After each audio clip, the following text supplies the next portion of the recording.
Hello students, how are you all? This is your yoga teacher Lakshmi Rajopadhyay from Pratibha International School and Junior College.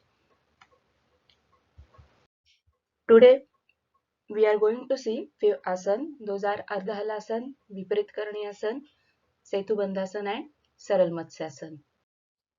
Ardha Halasana. Ardha literally means half and Hala means plow. So it is an intermediate posture to perform Halasana, hence it is named as Ardha Halasana. This asana is similar to Uttan Padasana. The only difference is that in Uttan Padasana, the feet are taken high about 30 degree and in Ardha Halasana, it is about 90 degree. Now we will see how to perform this asana. So as you can see in the diagram, lie on the ground with your stomach facing up, legs flat and placed together and inhale slowly. While inhaling, lift your legs up either one at a time or both at the same time. Lift your legs till they are completely straight and perpendicular to the body. Once you are in this position, you have completed the Ardha Halasana and can bring your body to rest after you have stayed in this position comfortably for a certain period of time. Breathe out and bring back your legs. Come back to normal position and relax for a while. Now repeat the same for 3 to 5 times. So above mentioned technique can also be performed only with a single one after the other. So in order to do Halasana, instead of keeping the legs perpendicular, stretch them over your head at an angle of 180 degrees. You can keep the arms stretched by the sides. So this is the procedure to perform Ardha Halasana. What are its benefits? As you can see, there are lots of benefits of Ardha Halasana. It improves digestion and appetite, improves blood circulation, it strengthens the thigh muscles and calf muscles. It is helpful to reduce abdomen fat and lose weight. It stimulates the abdominal organs. The therapeutic applications of Ardha Halasana are indigestion, constipation, obesity, urinary disorders. So, all of these are benefits of Ardha Halasana. Precautions or contraindications for Ardha Halasana are people who are suffering from any cardiac problem, back pain, heart, high blood pressure should avoid this practice, and also women during their pregnancy periods, they should also avoid this asana. Okay, so this is all about Ardha Halasana. Next is Viparit Karani Asana. Viparit means inverted and Karani means doing, and as we know asana means posture. So Viparit Karani Asana. So it is a mild inversion and is also called the inverted leg pose or legs up the wall pose. It has anti-aging effects on your body. Apart from host of other health benefits, some Hindu scriptures state that Viparit Karani not only reduces wrinkles but also keeps both old age and death at bay. This asana being a restorative pose allows the blood to circulate to every part of the body. Therefore, it helps to relieve just above any ailment. Okay, now we will see how to perform Viparit Karani. So, you must make sure to keep your stomach and bowels empty before you practice this asana. Have your meals at least 4 to 6 hours before you do this asana so that your food get digested and there is enough energy for you to expend during this asana. Okay, now we will see how to perform this. Being a restorative pose, many people enjoy this using props like bolster, pillows and folded blankets while doing this asana. Keep a prop of your choice next to you while doing this asana. Then follow these steps. So find an open space near the wall and sit next to it such that your feet are on the floor spread in front of you and then left side of your body is touching the wall. Then exhale, lie on your back. Make sure that back of your legs press against the wall and that the soles of your feet face upwards. It will take a little bit of movement to get comfortable in this position. Place your buttocks a little away from the wall and press them against the wall. Make sure your back and head are resting on the floor. You will find that your body forms a 90-degree angle. Then lift your hips up and slide a prop under them. You could also use your hands to support your hips and form that curve in your lower body. Keep your head and neck in a neutral position and soften your throat and your face. Then close your eyes and breathe. Hold the position for at least 5 minutes and release and roll to any one side. Breathe before you sit up. So as a beginner, you might find it hard to get the alignment right in this pose. So for this, you must breathe such that heads of your thigh bones are firmly pressed against the wall. This will help to release your spine, belly and groin. You must imagine the inhalation descend through the torso and pushing the heads of the thigh bones close to the wall. As you exhale each time, let your thigh bones press harder onto the wall and your torso pull away from the wall. Okay? So this is the procedure to perform Viprit Karani. So its benefits are, as we can see, it helps to relax tired and cramped feet and legs.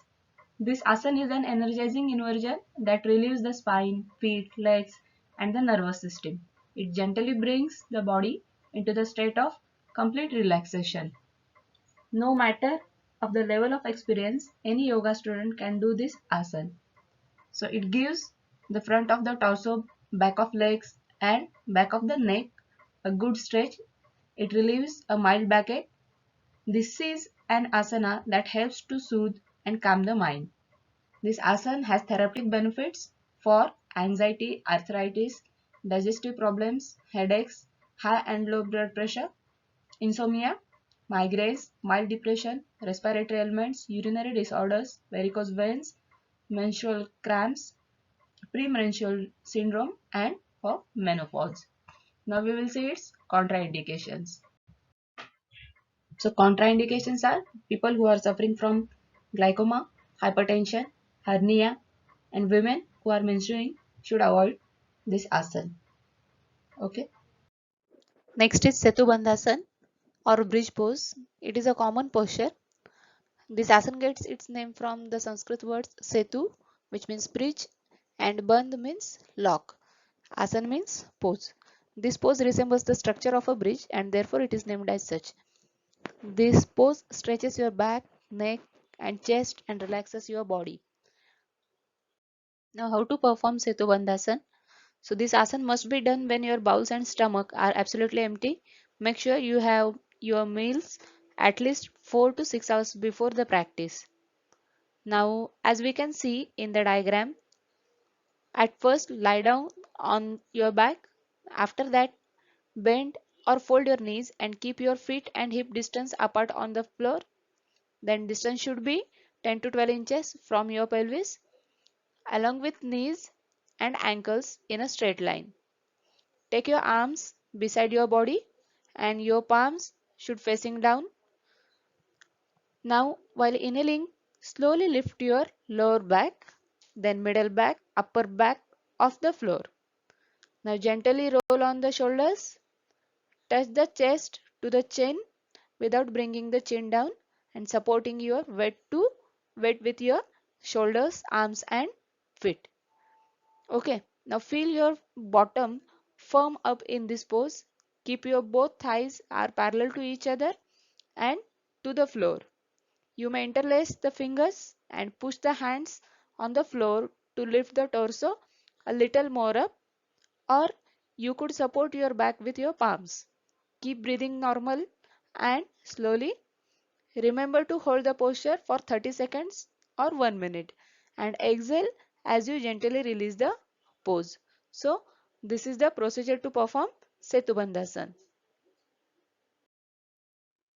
Benefits of Setubandhasan are it gives strength to your back muscles, it relieves the tired back instantly, it stretches chest, neck and spine, gives calmness to brain, reduces the level of an anxiety, stress and depression. Actually, Setubandhasan opens up your lungs and reduces thyroid problems. It improves digestion. It is good for women in menopause and menstrual pain. It is helpful in asthma, osteoporosis, sinusitis, and for high blood pressure. This yoga pose calms the brain and rejuvenates your tired legs. Contraindications for Setu Bandhasana are people who are suffering from a neck injury must either completely avoid this asana or do it with doctor's permission under a certified yoga instructor. Pregnant women may do this asana but not to the full capacity. They must do it under the guidance of a yoga expert, and if they are in third trimester, they must do this asana with doctor's consent. If you have back problems, you must avoid this asana. So these are the contraindications for Setu Bandhasana. Next is Saral Matsyasana. In Sanskrit, Matsya means fish and Asana means posture. So the fish pose, if carried out in water, it allows the body to float quite easily like that of fish. So hence the name. Now we will see its procedure. Now as you can see in the diagram, lie on your back, your feet are together and hands relaxed alongside the body. Then place the hands underneath the hips, palms facing down. Bring the elbows closer toward each other. Breathing in, lift the head and chest up. Keeping the chest elevated, lower the head backward and touch the top of the head to the floor. With the head lightly touching the floor, press the elbows firmly into the ground, placing the weight on the elbow and not on the head. Lift your chest up from in between the shoulder and blades. Press the thighs and legs to the floor. Hold the pose for as long as you comfortably can, taking gentle long breaths in and out. Relax in the posture with every exhalation. Now lift the head up, lowering the chest and head to the floor. Bring the hands back along the sides of body. Now relax. This is the procedure to perform Saral Matsyasana. Now we will see its benefits. Matsyasana expands the chest cavity, which in turn increases lungs capacity and encourages deeper breathing, which helps in asthma, bronchitis, and other respiratory problems. It increases blood supply to the head, nourishing the pituitary and pineal glands. This pose also energizes the thyroid and parathyroid, which are the regulators of the body's metabolism. It also removes the stiffness in cervical, thoracic, and lumbar regions. It increases the nerve impulses and blood circulation in these areas and gives the natural massage to the neck and shoulders. It also corrects the rounded shoulders. These are the benefits of Saral Matsyasana. Now we will say its contraindications. Avoid this posture if you have high or low blood pressure, migraine and insomnia patients should also refrain from doing the fish pose. Those who had serious lower back or neck injuries are strongly recommended not to practice this pose. So today we have done with Ardha Halasan, Viparit Karani, Setu Bandhasan and Saral Matsyasan. So in next video we will meet with next few asan. Until then, take care of yourself. Bye bye. Thank you.